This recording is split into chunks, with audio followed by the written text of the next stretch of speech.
Bonjour à tous, bienvenue à cet événement proposé par les communautés métiers d'Extia. Donc aujourd'hui, on vous propose un événement sur voyager bas carbone et plus spécialement avec l'application Molo. Donc en attendant que les différents participants nous rejoignent, je vais vous présenter rapidement les communautés métiers d'Extia. Donc on a aujourd'hui 16 communautés métiers sur différentes thématiques, que ce soit les métiers propres à Extiati sur, par exemple, l'agilité, le développement, mais également, on vous propose des thématiques sur Extia Ingénierie et également, comme aujourd'hui, sur des thématiques plus transverses. Donc là, aujourd'hui, on vous propose un événement qui s'inscrit dans la communauté métier Feel Good. Donc on propose des thématiques liées à l'écologie, à la nutrition, au voyage, par exemple, et dont ce soir, on vous propose. Et on a Mathilde qui est lead de cette communauté métier Feel Good. Donc je laisse Mathilde vous présenter un petit peu plus le sujet. Super, merci Lauriane. Bonsoir à tous. Merci d'être là à nos côtés. Moi je suis Mathilde et chez Extia, je suis chargée des mécénats, en particulier des projets de mécénat de compétences qu'on fait. Ce sujet est un sujet qui me tenait à cœur parce que personnellement j'ai beaucoup voyagé l'année passée et que c'est un sujet qui m'a vraiment interpellée. Je me suis posé la question, mais l'autre bout du monde, c'était vraiment trop cool. Mais maintenant que je suis rentrée, comment est-ce que je peux voyager différemment? Est-ce qu'il n'y a pas des choses tout aussi extraordinaires à voir un petit peu moins loin et sous un autre format, un autre type de voyage qui soit moins impactant pour la planète? C'est en creusant un petit peu sur ce thème que je suis tombée sur l'association Molo, du coup, qui a été co-créée entre autres par Chiara, ici présente ce soir, qui va un petit peu vous présenter ce sujet. Voilà, je suis très curieuse, très contente de ce meet-up et de ce thème, et j'espère que vous avez tous passé un très bon moment. Voilà, Chiara, je pense que je peux te laisser la parole maintenant pour la suite. Ça roule. Et ben, bonjour à tous, je suis trop contente d'être là. Donc comme les filles l'ont dit, on va parler d'un truc, assez sympa ce soir, de voyage globalement. Rapidement avant de rentrer dans le vif du sujet, juste expliquer, comment j'en suis arrivée là et qui je suis. Donc j'ai confondé, comme Mathilde l'a dit, une association qui s'appelle Molo. On est tout jeune, ça a été confondé en février dernier et globalement notre but, c'est de promouvoir et faciliter le voyage bas carbone et donc principalement en train. Et pour ça, on a notamment créé une plateforme, un site qui s'appelle, molo.eu, que vous pouvez aller voir, si vous voulez. Et l'idée, c'est d'y référencer tout un tas de destinations qui sont accessibles sans voiture, sans avion, en France, mais aussi et surtout, en Europe et même un peu partout dans le monde. Donc voilà, l'idée, c'était de rendre accessible ce mode de voyage. Il y a encore beaucoup de boulot à faire pour que ça se démocratise, mais mais on a démarré cette belle aventure en février et puis toute l'idée derrière, donc c'est de faciliter, le voyage bas carbone, mais aussi de réinventer tout l'imaginaire du voyage qu'il y a, derrière tout ça. Ce que Mathilde disait, l'autre bout du monde, ça fait rêver, mais l'idée, c'est aussi de montrer qu'on peut rêver, tout près de chez nous et qu'il y a des tas de cultures à découvrir même en Europe. Donc voilà, ça c'est pour mollo et donc ce soir, l'idée c'est d'évoquer le pourquoi du comment on a fait ça, quels sont vraiment les impacts, du tourisme, du voyage, des déplacements en voiture et en avion et puis surtout quelles sont les solutions qui existent, parce qu'il y en a plein et de montrer qu'on peut complètement continuer de voyager, tout en réduisant son impact carbone. Et donc, avant de commencer, l'idée c'est de définir un petit peu, ensemble, concrètement, ce que c'est le voyage, pour nous. Ça va se faire, avec 3 petites questions. La première étant, si vous deviez choisir un mot pour définir le voyage, un seul mot, qu'est-ce que ce serait? Exploration, découverte, évasion, liberté, découverte revient beaucoup, beaucoup. Alors ça, je vais les noter, on reviendra un peu plus tard dessus, mais l'idée c'était d'avoir un peu, ce que ça représentait pour vous. Et donc maintenant, si vous pouviez nous partager où est-ce que vous êtes partis, si vous êtes partis en vacances cet été ou les dernières vacances que vous avez fait, où est-ce qu'elles étaient? Mexique, Malaisie, OK. Ouais, Cévennes. Il y en a pas mal qui sont partis en France. Trop bien. Vercors, La Réunion, OK. Bon, il y a Dans tout ça, il y a des destinations, plus ou moins accessibles en train. OK, trop bien. Et du coup, dernière question pour apprendre, à se connaître sur ce sujet-là. Ouais, comment est-ce que vous y êtes allés? Est-ce que c'est en voiture? Est-ce que c'est en train, en bus? Est-ce que c'est en avion? Il y a pas mal la voiture qui revient aussi, pour la France, je pense. Trop bien. Donc en gros, bon voilà, vous êtes un peu partis un petit peu partout, mais quand même ce qui revient sur la définition du voyage, c'est pas mal d'évasion, de découverte, d'apprentissage de nouvelles cultures. Et donc, pour continuer là-dessus, ça c'était un peu plus pour avoir le mood, pour savoir où est-ce qu'on en était et pour avoir, la définition du voyage un peu globale. Maintenant, si on s'intéresse d'un point de vue environnemental à tous ces déplacements, à toutes ces vacances, il va y avoir encore quelques petites questions et après promis, c'est moi qui travaille. Mais l'idée, c'est de vous donner quelques ordres de grandeur, pas beaucoup vraiment et des très simples à retenir pour définir un peu les impacts du tourisme et de nos vacances. Première question qui est très globale et qui ne concerne pas que les vacances, mais c'est pour poser un peu le cadre et pour savoir un peu ce que je vais raconter derrière. Est-ce que vous pouvez me dire dans le cadre si vous avez une ordre d'idée de ce que c'est, l'empreinte carbone d'un Français moyen? N'hésitez pas s'il y en a besoin d'un rappel aussi sur, ce que c'est que des tonnes de CO2 équivalent, si ça vous parle pas du tout. OK. Bon, il y en a beaucoup qu'on vous avez les bons ordres de grandeur, c'est, entre 9 et 10 tonnes, donc bien joué, c'est bien ça. Donc ça, c'était l'empreinte carbone moyenne, d'un Français, donc 2019 et c'est resté à peu près stable, 2020, en 2020 aussi. Ce qui est intéressant de voir, c'est de le comparer à la moyenne mondiale, qui est quand même assez élevée, hein, qui est de 6 tonnes, mais on est largement au-dessus et donc évidemment, bah, l'idée sans culpabiliser derrière, c'est de rendre compte que 10 tonnes, c'est lié à notre mode de vie, qu'on est quand même d'un certain point de vue privilégié avec tout ça, que les vacances, c'est un luxe et que partout dans le monde, tout le monde n'a pas le même impact. Ça, je pense qu'on est très nombreux à l'avoir, mais c'est toujours bien de le reposer avant d'avoir toutes les discussions qui vont s'ensuivre. Maintenant, est-ce que vous savez plus précisément dans ces 10 tonnes, qu'est-ce qui émet le plus? La voiture ressort pas mal, l'avion. Il y a pas mal d'entre vous qui avaient, la réponse. La réponse, c'est la voiture. La voiture, dans ces 10 tonnes de CO2 équivalent qu'on émet en moyenne, ça représente 2 tonnes. 2 tonnes de CO2 équivalent par an, par habitant. Si on prend le scope transport, là, vous le voyez, c'est le plus gros. C'est plus d'un quart de notre empreinte carbone qui est liée à nos déplacements et à nos modes de déplacement, carbonés, donc principalement la voiture. Donc c'est assez considérable, c'est évidemment en grande partie lié à nos déplacements du quotidien, mais on va le voir un peu plus tard, c'est aussi beaucoup lié à nos déplacements longue distance et donc qui sont le plus souvent pour des raisons, de loisirs, notamment des vacances et des visites de la famille.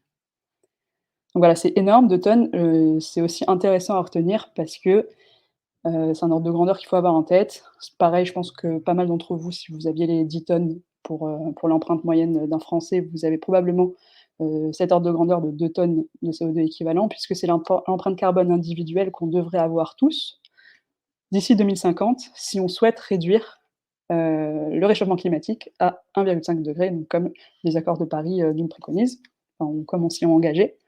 Donc en gros, on devrait passer de 10 à 2 tonnes et pour l'instant, ces 2 tonnes, ça représente que, ce qu'on émet avec nos voitures. Donc il y a évidemment un énorme boulot à faire et notamment sur notre utilisation, notre usage, des modes de transport carbonés comme la voiture. Prochaine question et c'est bientôt fini promis. Est-ce que, encore une fois, vous avez un ordre d'idée de combien émet un aller-retour Paris-New York en avion cette fois? Un peu plus difficile déjà, mais il y en a pas mal qui ont la réponse. En tout cas, ceux qui ont répondu ont la bonne réponse pour la plupart. C'est encore une fois ce fameux 2 tonnes c'est pour ça que c'est un ordre de grandeur qui est facile à retenir. Quand on parle de l'impact de l'avion, quelque chose qui est facile à avoir en tête, c'est qu'un aller-retour Paris-New York, on est déjà à 2 tonnes de CO2 équivalent émis. Donc si vous êtes parti, de l'autre côté de l'Atlantique en vacances, probablement que vous avez déjà émis en quelques heures de vol ce que vous êtes censé émettre sur toute une année d'ici 2050, ces fameuses 2 tonnes de CO2 équivalent. Donc c'est considérable, ce qui veut aussi dire, c'est plutôt une bonne chose, que c'est facile de les réduire, parce que c'est en quelques heures qu'on les a émises seulement. Mais ça, on le verra plus tard. Et donc dernière question, parce que c'est très bien de savoir combien émet l'avion, mais en comparaison aux autres moyens de transport, est-ce qu'il y a des alternatives qui sont moins carbonées? Oui, c'est sûr, le train, mais de combien? À votre avis, combien de kilomètres on peut faire en TGV avec 2 tonnes, avec ce fameux budget de 2 tonnes de CO2 équivalent? En TGV, donc pour cette question-là, je me fixe sur les chiffres de la France, donc. Eh bien, c'était plus gros. C'était 850 000 kilomètres, donc ça parle pas beaucoup, dit comme ça, mais globalement, c'est, 20 fois le tour de la Terre, ce qui fait quand même beaucoup, beaucoup de voyages, VS un aller-retour seulement Paris-New York. Et donc là, l'idée, c'était de vous donner un dernier ordre de grandeur, après les 10 tonnes pour l'empreinte carbone moyenne d'un Français, après les 2 tonnes pour ce que ça représente, heu, la voiture dans notre empreinte carbone et un aller-retour Paris-New York. Bah, le dernier, c'est de se rappeler que les émissions, enfin, si vous voyagez en train, en TGV, notamment en France, c'est entre 10 et 100 fois moins d'émissions que si vous faisiez le même trajet en avion. Voilà, on n'est pas sur 10 000, 100 000 fois moins, mais on n'est pas non plus sur 2 fois moins. C'est quand même assez considérable de faire le choix du train plutôt que de l'avion, ou de réduire l'avion en tout cas. Donc voilà, ça c'était pour quelques ordres de grandeur. Maintenant, je vous laisse tranquille, promis, et je vais détailler un peu plus ce sujet-là des vacances. Parce que bon, mobilité, voiture, transport, évidemment dans le scope des 2 tonnes dont on a parlé tout à l'heure, il y a pas seulement les vacances, mais représentent une partie importante de ce périmètre-là. En gros, globalement, le tourisme en France, si on ça va pas forcément vous parler, mais un Français moyen va faire 5 000 kilomètres par an, par individu, pour des vacances seulement. Donc pour ses loisirs, pour aller voir la famille, mais pas dans le cadre, c'est-à-dire qu'on enlève tout le cadre, professionnel. Ce qui est intéressant de voir, si 5 000 kilomètres ça parle pas beaucoup, c'est que, à peu près les 3/4 sont faits en voiture, même en France. Donc 14 en train, ce qui est pas mal. Il faut savoir qu'en France, on a une part modale qui est dédiée au train, qui est quand même assez forte, par rapport au reste de l'Europe, ce qui est très, très bien, et c'est notamment lié au fait qu'on a un réseau ferroviaire qui, même si on aime beaucoup, le critiquer, qui est très bon, avec des TGV que beaucoup de pays nous envient. Mais ça reste tout de même largement inférieur par rapport à l'utilisation de la voiture, et puis l'avion, seulement 9. Donc ça peut paraître très peu, mais le truc, c'est que ça, c'est sur, l'utilisation en termes de kilomètres. Par contre, si on regarde les émissions qui sont liées à ces différents modes de transport, et ben, on se rend compte que si l'avion, ce n'est que, 9 des kilomètres qu'on fait, pour nos vacances, ça représente 42, presque la moitié des émissions de nos vacances. Parce qu'évidemment, l'avion émet beaucoup plus, même qu'un trajet en voiture, et évidemment qu'un trajet en train. Après, on vous a mis là, ici, si ça vous intéresse, les autres scopes d'émissions des vacances, mais bon, l'alimentation, l'hébergement, on l'a quand même souvent aussi dans notre vie du quotidien, et il faut savoir que les 3/4, des émissions, liées aux vacances et au tourisme, et ben, c'est le mode de transport, c'est les déplacements. Et de manière plus globale, le tourisme en France, ça représente 7 des émissions annuelles de gaz à effet de serre. Donc c'est vraiment pas négligeable. Ensuite, après avoir parlé des émissions, c'est sympa c'est ce que ça revient un peu à ce que je disais tout à l'heure, sans vouloir, absolument pas, jeter la pierre sur quoi que ce soit. C'est juste intéressant de prendre un peu de recul et de se rendre compte que non, tout le monde ne part pas en vacances en avion, et encore moins de gens partent forcément, en vacances tous les ans. Les chiffres qu'on a les plus récents, c'est ceux-ci, c'est 30 de la population, française émettent les 3/4 en gros des émissions, de gaz à effet de serre liées aux vacances. Donc il faut le garder en tête que c'est quand même assez inégal, c'est normal, ça a toujours été comme ça, mais on est en partie plus responsable que d'autres personnes dans les émissions liées aux vacances, seulement aux vacances. Si on prend au niveau mondial, la différence, elle est encore plus énorme, puisque, il y a seulement, ça c'est un bon chiffre à retenir aussi, 1 de la population mondiale qui est responsable de plus de 50 des émissions liées à l'aviation commerciale. Donc c'est considérable, et c'est intéressant voilà, de garder en tête que l'avion s'est vachement développé ces dernières décennies, mais beaucoup au profit d'une certaine partie de la population. Et donc malgré tout ce qu'on peut dire que ça a permis de démocratiser, le voyage, mais on n'a pas embarqué forcément tout le monde dans l'histoire. Et enfin, après j'arrête de balancer des gros chiffres parce que ça fait beaucoup d'informations, mais je voulais quand même évoquer, le sujet du prix parce que je sais et vous pouvez d'ailleurs, n'hésitez pas à poser vos questions là-dessus, mais je sais que c'est un gros sujet et que, quand on parle de voyage en train et de promouvoir le voyage en train, évidemment, un des premiers trucs qu'on va nous dire, c'est: «Oui, mais ça coûte cher le train par rapport au billet d'avion», ce qui est complètement vrai. Ça a été prouvé, il y a eu des études qui sont sorties d'ailleurs récemment. Le train coûte beaucoup plus cher que l'avion et ça malheureusement, on peut pas forcément jouer dessus nous directement. Par contre, ce qui est intéressant, c'est de comprendre pourquoi est-ce qu'on paye plus cher un billet de train. Ça, je vais vous apporter une réponse pour la France, c'est pas forcément la même chose dans d'autres pays. Mais en gros, ce qu'il faut garder en tête, c'est que quand vous payez un billet de train, il y en a 50 qui vont revenir, OK, à la compagnie ferroviaire, à la SNCF et qui en a besoin pour maintenir des rames de TGV qui sont quand même assez lourdes en termes de maintenance. Mais il y en a aussi beaucoup qui partent en taxes. Il y a 40 du billet de train qui part en redevance aux transporteurs. En gros, c'est la SNCF qui va payer un péage à une autre branche de la SNCF qui s'appelle SNCF Réseau et qui s'occupe que du réseau, que des rails globalement. Et donc qui va payer l'utilisation des rails et l'utilisation de l'électricité sur ces rails. Et ça représente 40 du billet de train, ce qui est énorme. Dans d'autres pays, c'est un peu moins élevé, notamment parce qu'ils n'ont pas des lignes TGV qui sont très, consommatrices, et qui sont très dures à maintenir et aussi parce qu'ils ont des États qui vont apporter un peu plus de subventions dans la maintenance du réseau. Et dans ces 40 il y a donc, j'ai dit l'électricité qui est elle-même taxée à 20. Donc voilà, c'est une grosse partie qui revient aux taxes et à ça on rajoute une partie qui est la TVA. En fait, on paye 10 de TVA dans chacun de nos billets de train. Alors qu'en avion, le kérosène n'est pas taxé, contrairement à l'électricité qui est taxée pour le train.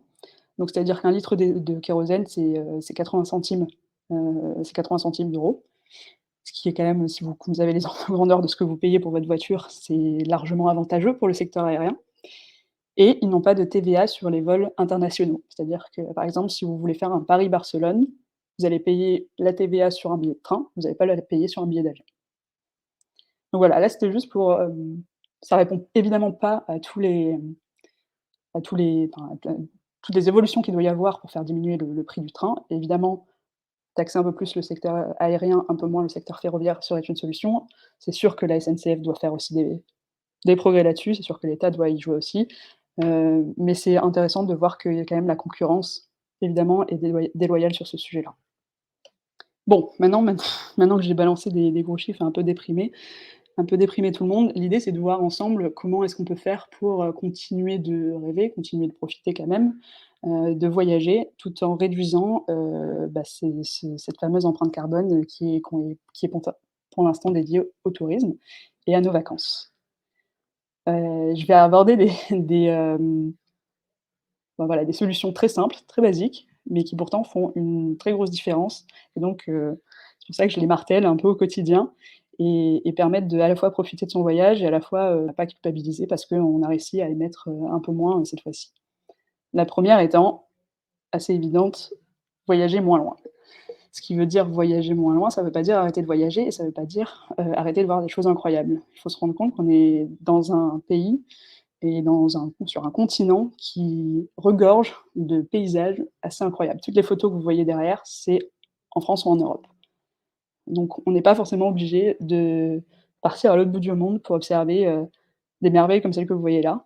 Et moi la première, hein, comme disait Mathilde qui a beaucoup voyagé l'année dernière, moi j'ai pas mal voyagé aussi et je m'en suis rendu compte à ce moment-là, en revenant en France, en voyageant un peu autour, qu'en fait on avait un pays qui était incroyable et que je m'étais même pas, déjà préoccupée de découvrir à fond la France et l'Europe, et que ça m'émerveille tout autant. La deuxième, c'est, enfin ça je pense qu'on commençait à l'avoir en tête, c'est préférer le train plutôt que l'avion ou la voiture. Et là-dessus voilà, c'est là-dessus qu'on essaye de jouer au maximum avec mollo. La question, enfin, ce qu'on nous a beaucoup, martelé quand on a commencé sur ce projet-là, c'était de savoir si c'était faisable en fait d'aller, jusqu'à Istanbul en train. Est-ce que c'est faisable d'aller jusqu'en Norvège en train? Parce que là, je viens de vous balancer des paysages qui sont partout en Europe, mais qui sont pas forcément très proches de la France. Est-ce que c'est faisable d'y aller sans avion? La réponse est oui, globalement. Le réseau ferroviaire européen est un des plus denses au monde. Il a plein de défauts. Il y a plein de choses à améliorer, ça c'est sûr, mais il a le mérite d'exister et d'être très, très dense et de pouvoir nous mener dans tous ces endroits-là. Globalement, en Europe, si vous jumelez, train et parfois bus, vous pouvez aller très loin en fait et même plus loin que l'Europe. La troisième bonne pratique, c'est évidemment, essayer de choisir aussi un logement qui est en cohérence avec tous ces engagements-là.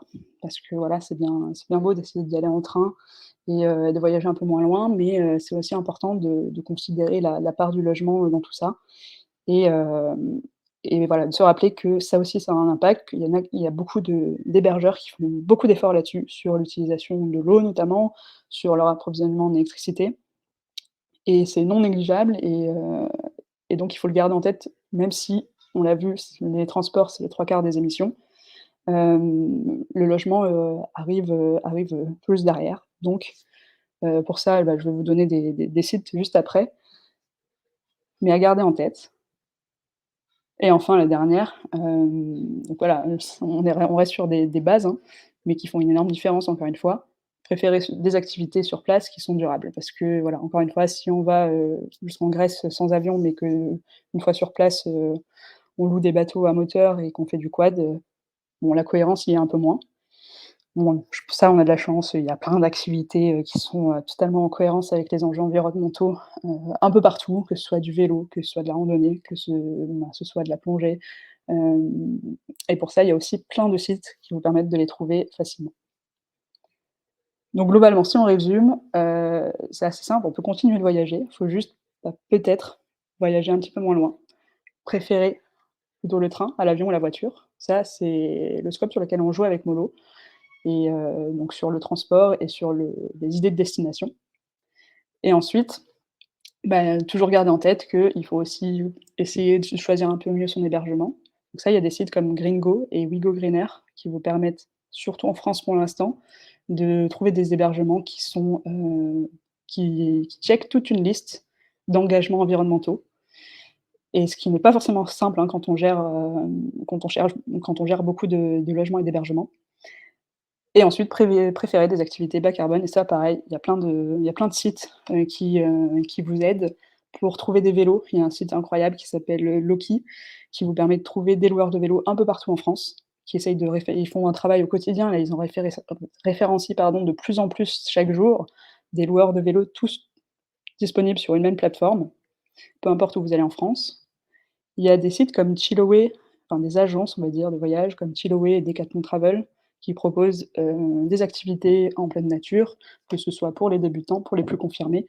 Donc ça, c'est si vous cherchez quelque chose d'un peu plus, clé en main et tout en étant, en accord avec, plein d'engagements, pour le coup les 2 environnementaux au préalable, avant de lancer les offres, enfin de mettre à disposition les offres sur leur site.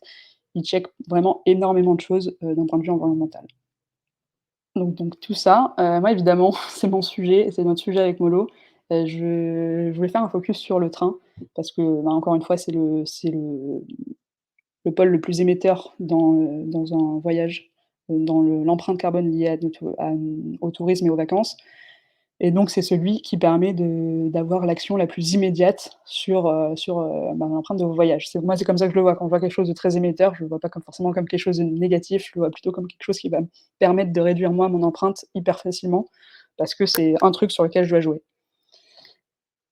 Donc ce qu'on essaye de tacler avec Molo et ce qu'on martèle au quotidien, c'est que quand on dit limiter l'avion, moi la première dans mon esprit, limiter l'avion au début, je me suis dit: «OK, ça veut dire que je vais beaucoup moins voyager». Sauf que c'est complètement faux. L'idée, c'est qu'au contraire, ça va peut-être limite nous permettre de voyager encore plus. Aujourd'hui, sur le site Molo, on a une cinquantaine de destinations et je vous cite même pas le nombre de villes qu'il y a sur le site, parce que pour chaque destination, évidemment, ce qui veut dire voyager en train, veut dire prendre un peu plus le temps, s'arrêter en chemin et donc découvrir plein d'autres villes sur le chemin et donc finalement, c'est faire, plusieurs voyages en un et donc ça ne veut absolument pas dire arrêter de voyager, ça ne veut absolument pas dire: «Arrêtez d'aller un petit peu loin». On l'a vu, la Norvège est accessible en train, la Turquie est accessible en train, la Grèce est accessible en train, le Maroc est accessible en train plus ferry, donc il y a des tas de possibilités et en plus, on découvre plein de choses sur le chemin. Donc ça ne veut pas dire arrêter de voyager, mais par contre, c'est vrai que ça veut dire reconsidérer notre façon de voyager. Il faut voir en fait le trajet comme une part intégrante du voyage. Si pendant des siècles, on l'a vu comme tel, l'arrivée de l'avion a un peu bousculé les règles du jeu parce que ça nous a permis de faire le tour du monde en quelques heures et pourtant, ben, voilà, ça nous a aussi peut-être fait rater des choses, dans nos voyages. Parce que quand on voyage en train, on découvre à la fois des villes quand on s'arrête sur le chemin, mais on découvre aussi tous les paysages quand on est dans le train. Et donc par exemple, enfin, là c'était pour que vous puissiez vous projeter un petit peu plus. Heu, c'est ce que vous allez retrouver sur le site. Alors je sais pas si vous êtes allés faire un tour, mais vous pourrez aller faire un tour après. Mais qu'est-ce que ça veut dire de rejoindre Séville en train plutôt qu'en avion? Ben oui, ça va vouloir dire prendre un petit peu plus de temps, mais ça va vouloir dire aussi s'arrêter à Barcelone et découvrir Barcelone, reprendre un train jusqu'à Séville, potentiellement travailler dans le train, potentiellement regarder par la fenêtre dans le train, lire, faire plein d'autres choses et en 2 trains, vous êtes à Séville, vous êtes allé jusqu'au sud de l'Espagne, vous avez découvert une ville sur le chemin et vous avez eu un temps disponible dans le train qui est bien plus important que ce que vous auriez eu en avion. Donc là, ce que vous voyez, des des screenshots de l'interface Molo. L'idée, c'est qu'on donne à chaque fois sur le site, la durée de trajet, les différentes étapes, la durée pour chaque étape, où est-ce que vous allez réserver votre billet. Donc on vous redirige directement vers le site qui est concerné, pas besoin d'aller le chercher sur plein de comparateurs différents. Vous avez aussi accès, à des avis de la communauté, c'est-à-dire des gens qui ont fait le trajet en train, qui ont peut-être des astuces à vous donner. Quand on va en Espagne, c'est relativement OK. Si on va un peu plus loin, c'est intéressant d'avoir, bah, par exemple, de savoir que, le billet pour aller, jusqu'en Turquie, à un certain moment, il faut aller le prendre en gare et il ne se trouve pas en ligne. Donc voilà, les avis de la communauté quand on voyage en train, ils sont hyper importants et on mise vachement là-dessus avec Molo. Et puis pour chaque étape, il y a une description de ce que vous pouvez y faire, donc une description de ce que vous allez pouvoir découvrir à Barcelone, ce que vous allez pouvoir découvrir à Séville et des recommandations, qui sont faites, par Molo. Et donc ça, c'est ce qu'on fait, c'est le travail qu'on fait pour chacune des donc maintenant il y en a plus de 50 et on approche la centaine de destinations qui sont sur Molo parce qu'on en a rajouté aussi en France. Mais il y a aussi des tas d'itinéraires qui ont été proposés par des gens de la communauté. Il faut savoir qu'il y a plein de gens qui voyagent déjà en train et pas seulement des jeunes de 20 ans qui s'en foutent de leur confort et qui, profitent du pass Interrail. Il y a aussi des familles, il y a aussi des retraités et qui vont, bah, dans le pays limitrophe comme l'Italie et la Sicile, mais il y en a qui vont aussi beaucoup plus loin, on va le voir. Donc là, c'était l'idée de vous témoigner un peu ce qui ressort et l'atmosphère qui ressort du voyage en train. Hem, c'est une alors je me rappelle plus si, celle-ci c'était une famille, mais ils sont allés jusqu'en Sicile en train. Ils ont découvert qu'on pouvait embarquer un train sur un ferry pour faire, le dernier petit passage pour aller jusqu'en Sicile et ça a été une expérience à part entière. Ils ont traversé, l'Italie en train de nuit, ce qui leur a permis d'économiser aussi des nuits d'hôtel. Donc oui, parfois le train est un peu plus cher, mais c'est vrai que si on voyage de nuit, il faut pas oublier que ça permet d'économiser sur une nuit d'hôtel. Et ils ont pu découvrir, bah, alors là, c'est tout petit, mais toutes les villes qu'il y a, sur le chemin, notamment Milan, Rome, et puis ils sont arrivés, il me semble, à Palerme, en train de nuit donc, qui passe sur un ferry. Il est aussi possible d'aller à Istanbul, c'est pas juste en théorie sur Molo, il y a aussi plein de gens qui l'ont fait. Ça, c'est le témoignage d'une personne qui est allée jusqu'en Istanbul en train. Istanbul, ça se fait en combien de temps? Si vous pouvez le faire en 3 trains. En 3 trains de nuit du coup, ce qui veut dire donc 3 jours, certes, mais en seulement 3 trains, vous pouvez vous rendre à Istanbul en Turquie. Et surtout, vous pouvez découvrir 3 villes sur le chemin. Là, en l'occurrence, ceux-ci sont passés par, Zagreb, mais ils racontent toutes les super rencontres qu'ils ont fait sur le chemin, les expériences qu'ils ont vécues et en fait, à quel point ils se sont projetés dans l'univers de l'Orient Express, en passant par ces différents trajets-là. Et surtout, les découvertes qu'ils ont fait auxquelles ils ne s'attendaient pas et moi, c'est ce que j'ai découvert quand je suis allée en Grèce, c'était mon premier voyage assez lointain, sans avion et en fait, je me suis rendu compte que, bah, ce qui m'a le plus marqué dans ce voyage, c'est ce que j'ai découvert sur le chemin et que j'aurais absolument pas vu, jamais découvert, si j'y étais allée en avion, pardon. Et bah, voilà, pour ceux qui connaissent un petit peu, c'est que j'ai traversé la Grèce en train, pour arriver à la destination et je suis passée par les météores.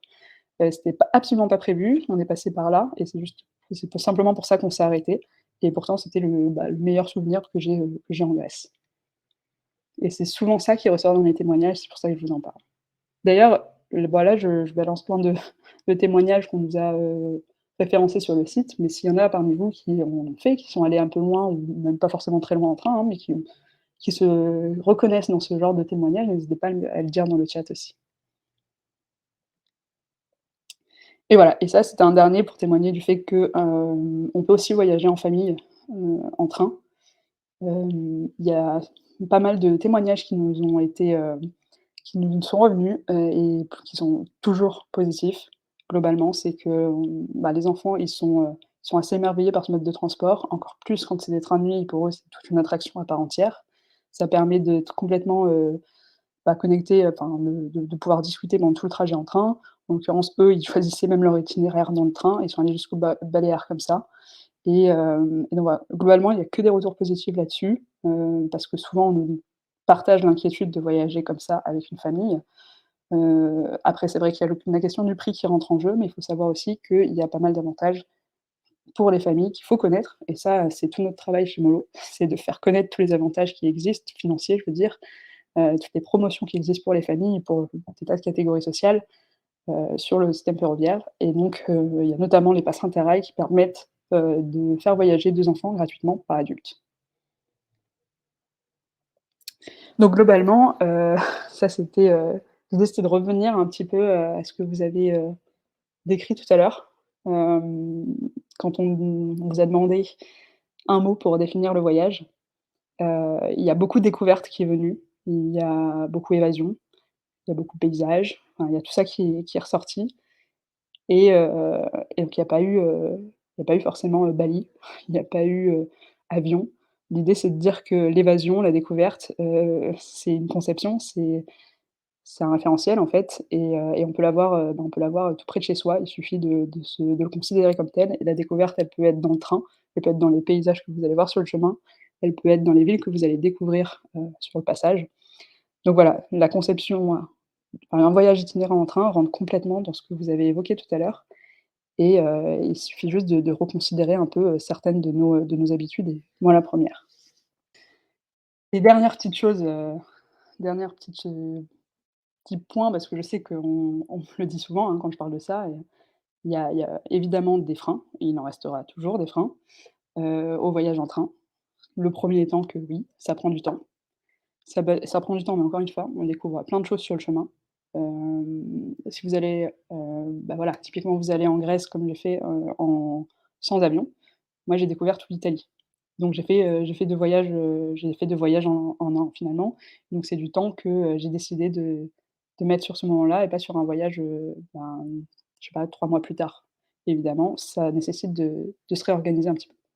On arrive directement dans le cœur des villes, ce qu'on oublie souvent quand on compare, l'heure de trajet, enfin les heures de trajet en train vs en avion, c'est le temps d'aller à l'aéroport, de passer la sécurité, d'embarquer, tandis que le train va ça généralement beaucoup plus vite. À ce niveau-là, je veux dire et on arrive dans le cœur des villes. On profite du paysage et c'est des moments de partage, on peut utiliser tout ce temps-là pour écrire et travailler, ce qui est pas forcément aussi simple en avion. Hem et finalement, en fait, oui, ça prend du temps, mais parfois c'est pas si mal de prendre son temps. Ça coûte cher. Ça, c'est l'autre gros frein qu'on nous évoque, j'en ai déjà un peu parlé. Oui, ça coûte un peu plus cher pour des raisons, qui sont pas forcément, légitimes, mais il faut savoir qu'il y a plein de choses qui existent, qu'il y a des passes ferroviaires, donc le pass j'ai vu que ça en parlait un petit peu dans le chat, du pass Interrail, qui permet de voyager dans 33 pays européens à faible coût, et qui permet de voyager notamment avec des enfants gratuitement. On On paye plusieurs en voyage en un. Ce que je voulais dire par là, c'est, bah, ce que je pareil, j'ai un petit peu évoqué. Hem, quand on parle d'aller par exemple en Grèce, sans encore une fois, sans avion, on compare le prix à un billet d'avion, Paris, Athènes, par exemple. Sauf que si à ça, je rajouterais, mon billet d'avion Paris-Milan, mon billet d'avion Paris-Bari, parce que j'ai découvert les Pouilles aussi, Paris-Bologne, parce que j'ai découvert Bologne aussi sur le chemin. Bah, de suite, là, ça fait beaucoup plus de billets d'avion pour découvrir, toutes ces villes-là et donc c'est quelque chose qu'on ne prend pas en compte, quand on compare le prix, d'un simple billet d'avion Paris-Athènes avec le trajet en train. Autre chose à garder en tête, c'est que le prix du train en Europe n'est pas forcément le même partout, et loin d'être le même qu'en France. En France, le train coûte assez cher. Si vous allez ailleurs, c'est pas forcément le il faut pas se garder ça en tête comme référence, c'est ça que je veux dire. Le prix du train, par exemple, en Italie est un petit peu moins cher et globalement, plus vous allez, vers, l'est, moins ça coûte cher et finalement, bah, voilà, ça coûte cher, mais c'est vrai que c'est le prix qui est cohérent, si on veut se déplacer dans le respect des limites planétaires et donc l'avion coûte certes un peu moins cher, mais il y a des impacts, qu'on va payer d'une autre manière un peu plus tard. Et enfin, c'est compliqué. Ça, c'est aussi l'argument nous a beaucoup, qu'on nous a beaucoup abordé et c'est ce qu'on essaye de faire et c'est le principal sujet sur lequel on peut jouer avec Molo parce que c'est le plus direct, c'est celui sur lequel on a la main, c'est de simplifier l'information à, au déplacement en train pour faciliter tout ce genre de voyage. Donc ça, encore une fois, c'est pareil, il y a des tas d'astuces qui existent, c'est juste qu'on en parle un peu moins. C'est une habitude à prendre, il y a des tas de gens qui voyagent comme ça et qui ont plein de choses raconter et d'astuces à donner. Donc c'est pour ça qu'on a tout un onglet communautaire sur Molo. Il y a des outils qui existent pour faciliter ça, donc comme Molo, mais il y a aussi des tas de comparateurs qui sont focalisés sur le train comme Trendline. Hem et il faut enfin, mais ça c'est un peu la philosophie qu'on a avec Molo aussi, mais accepter la possibilité de l'aléa pardon, qui fait partie de l'aventure. C'est sûr que voyager en train, faire plus d'étapes, ça peut vouloir dire, avoir un peu plus d'aléas sur, un changement qui va pas bien se passer et ça, il faut l'accepter et l'intégrer comme une partie de l'aventure pour en garder une bonne expérience. Voilà, je pense avoir fait le tour de toute la philosophie de Molo et des impacts, liés au secteur touristique. Alors je sais on va prendre toutes les questions, il y avait pas mal de il y a eu du mouvement dans le chat. Je sais que c'est un sujet qui peut froisser, qui est encore très clivant, qui est encore très dur à aborder, hein, les voyages, et diminuer son impact, lié à l'avion. C'est pour ça qu'on a décidé de le tacler de manière positive avec Molo. L'idée, c'est absolument pas de culpabiliser les gens qui prennent l'avion, loin de là, parce que nous-mêmes, on l'a beaucoup pris. L'idée, c'est plutôt de donner envie de prendre le train et de redonner, ce côté sexy au voyage en train. Déjà, merci Chiara pour ta présentation. Et ouais, t'en as deux qui sont directement posés dans l'onglet questions. Je te donne Ouais. celle de Vivien en premier, qui te demande si tu recherches de l'aide de développeurs pour ton association. OK, bah, j'aime bien ce genre de questions.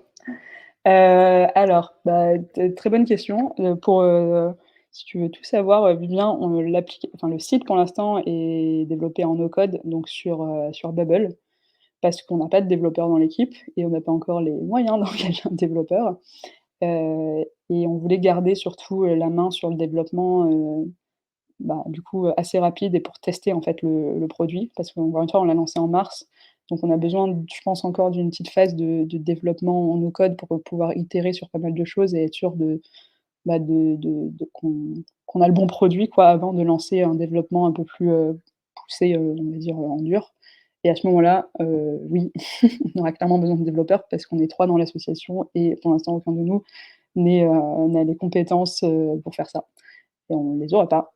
Donc c'est sûr que là, à ce moment-là, il faudra faire appel à des gens compétents.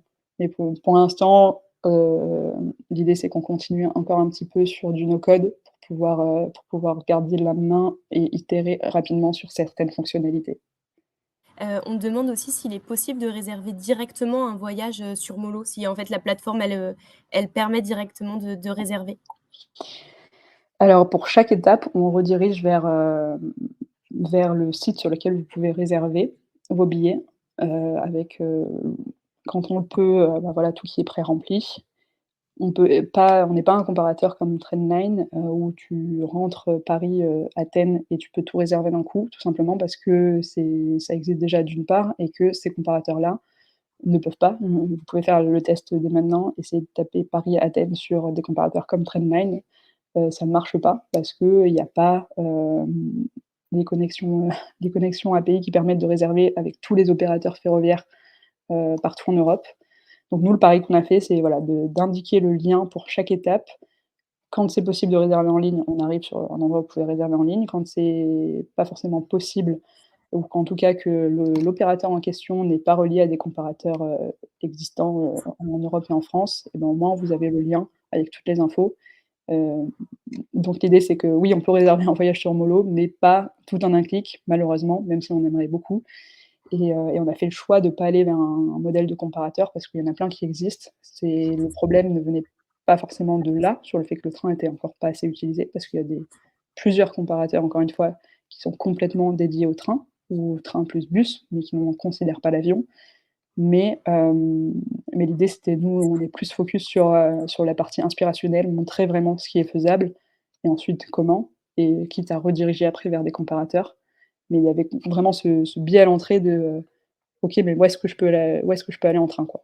Et c'est surtout ça qu'on a voulu tacler, alors que quand on est sur des comparateurs, bah, généralement, c'est pas généralement, c'est tout le temps, vous rentrez, départ, destination. Sauf que si vous connaissez pas la destination parce que vous savez pas qu'elle est accessible en train, et ben, vous l'avez pas. Question de Fabien qui demande si, tu penses qu'on arrivera à une équité de taxes ferro-aéro, ou pour l'instant l'orientation politique ne va pas dans ce sens et ne compte pas forcément y aller? Je ne sais pas si tu as la réponse, exacte, mais, Ouais, je te pose la question telle quelle. c'est une bonne question, c'est le sujet un peu du moment. Alors, il y a Clément Beaune qui a annoncé des trucs, un peu à la volée sur le fait qu'il voulait en effet, commencer à taxer l'aérien au profit du ferroviaire. Parce qu'il faut savoir qu'ils ont, Elisabeth Borne, en janvier, je crois, a annoncé, un gros plan d'investissement pour le ferroviaire en France. Elle veut 100 000 000 je crois, je sais plus exactement, 2030, investir 100 000 000 € d'ici 2030 dans le ferroviaire. Et après, ils se sont demandé, bah, comment est-ce qu'on va financer ça? Évidemment, il y a beaucoup bah, de il y a eu pas mal de pression pour que, bah, une des parties de ce financement provienne potentiellement de la taxation de l'aérien. Donc c'est pour ça que ça a été plus ou moins annoncé par Clément Beaune, sauf que pour l'instant on n'a pas d'autres news, et en gros ça va être dans le projet de loi finances, qui va être débattu à l'automne, qui a lieu chaque année en fait, qu'il devrait y avoir plus ou moins des éléments de réponse là-dessus. Est-ce que pour l'année prochaine, ils vont décider de commencer à mettre en place ce type de taxe ou d'y réfléchir? On le saura normalement, plus ou je crois que c'est, fin septembre, début octobre, je sais plus exactement quand ont lieu ce genre de discussions. Mais, ça arrive très doucement, très timidement. Je pense que c'est pas de suite qu'on aura, l'équité, ça c'est sûr. Ce qu'il faut savoir aussi, c'est que ça, c'est une décision qu'on peut prendre notamment sur les vols, en interne, en France, de taxer, les vols en France, et ça, il y a déjà pas mal de pays qui ont décidé notamment de taxer le kérosène sur leurs vols, internes. Par contre, tout ce qui est vols internationaux, c'est vrai que c'est des accords internationaux et c'est là où ça peut bloquer pour des sujets de concurrence et cetera. C'est des sujets qui vont être européens, hem, si ce n'est mondiaux, et là, c'est beaucoup plus compliqué, beaucoup plus long, et pour l'instant, il y a eu des choses qui ont été poussées au niveau européen. Hem Et Karim Adeli notamment qui avait poussé, juste peut-être que vous en avez entendu parler, une histoire de ticket climat, mais c'est quelque chose qui est hyper dur, à pousser et à débattre, sur une chaîne, sur une scène mondiale, pardon, et puis surtout il y a des gros lobbies derrière, et justement le lobby de l'aérien, à la réponse en répondant au sujet de Clément Beaune qui avait annoncé potentiellement vouloir taxer, l'aérien au profit du ferroviaire, bah, ils sont montés, très vite, au créneau pour dire qu'ils étaient pas forcément contre une taxe, donc c'est qu'ils ils peuvent, se le permettre, mais ils veulent que ça finance la décarbonation du secteur aérien. Donc j'ai peur que ça se dessine plutôt vers là, plutôt que, financer le ferroviaire, et c'est ça qui me serait, selon moi, contre-productif. Non pas qu'il ne faille pas décarboner, l'aérien, il le faut absolument, Mais pour l'instant, c'est vrai que ce qui a été prouvé, c'est que le secteur aérien s'est vachement amélioré, est devenu hyper efficace, enfin beaucoup plus, qu'il y a des dizaines d'années d'un point de vue environnemental, mais le trafic ne fait qu'augmenter et donc c'est complètement contre-productif. En fait, ils continuent d'émettre les émissions du secteur aérien continuent de croître, pardon, alors que leur efficacité énergétique des avions et compagnie diminue, tout simplement parce que le trafic est de plus en plus, tiré vers le haut. Donc voilà, je sais pas si ça répond à la question, j'espère qu'un jour on arrivera à l'équité, mais pour l'instant on en est loin, ça commence à peine à être évoqué pour une potentielle petite taxe en France, donc on verra. Mais ça va quand même dans le bon sens, je pense.